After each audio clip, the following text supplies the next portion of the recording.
नसीरुद्दीन शाह ने हाल ही में मुगलों को लेकर बयान दिया है। इन दिनों शाह ZEE5 की web series Taj divided by blood को लेकर सुर्खियों में है। इसमें उन्होंने राजा अकबर का किरदार निभाया है। ये वेब सीरीज मुगलों के राज में राजा महाराजाओं के कामकाज और उत्तराधिकारों के बारे में है। नसीरुद्दीन शाह अपने विचारों को बेबाकी से पेश करने के लिए जाने जाते हैं। एक बार फिर उन्होंने ऐसा ही किया है। शाह ने कहा है कि मुगलों का अपमान नहीं किया जाना चाहिए। शाह ने कई मुद्दों पर बात भी की। अभिनेता का कहना है कि जो लोग उनके विचारों का विरोध करने के आदी हैं, वे उनकी बात को कभी नहीं समझ पाएंगे।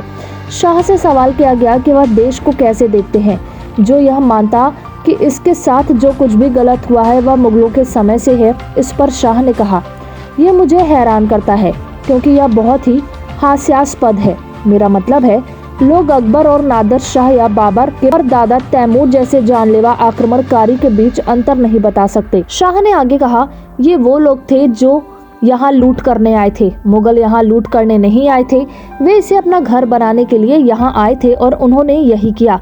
उनके योगदान को कौन नकार सकता है। शाह ने कहा, ऐसा सोचना कि मुगल में केवल बुराई थी, ये देश के इतिहास की समझ की कमी को दर्शाता है। हो सकता है कि इतिहास की किताबें भारत की स्वदेशी संस्कृति की कीमत पर मुगलों के महिमा मंडन की हद तक बहुत दयालु थी, लेकिन इतिहास में उनके समय को विनाशकारी के रूप में खारिज नहीं किया जाना चाहिए। यकीन है कि वे अकेले नहीं हैं। दुर्भाग्य से स्कूल में इतिहास ज्यादातर मुगलों या अंग्रेजों पर आधारित था। हम लॉर्ड हार्डी, लॉर्ड कॉर्नवालिस और मुगल सम्राटों के बारे में जानते थे, लेकिन हम गुप्त वंश या मौर्य वंश या विजयनगर साम्राज्य, अजंता की गुफाओं के इतिहास या पूर्वोत्तर के बारे में हम अनजान थे।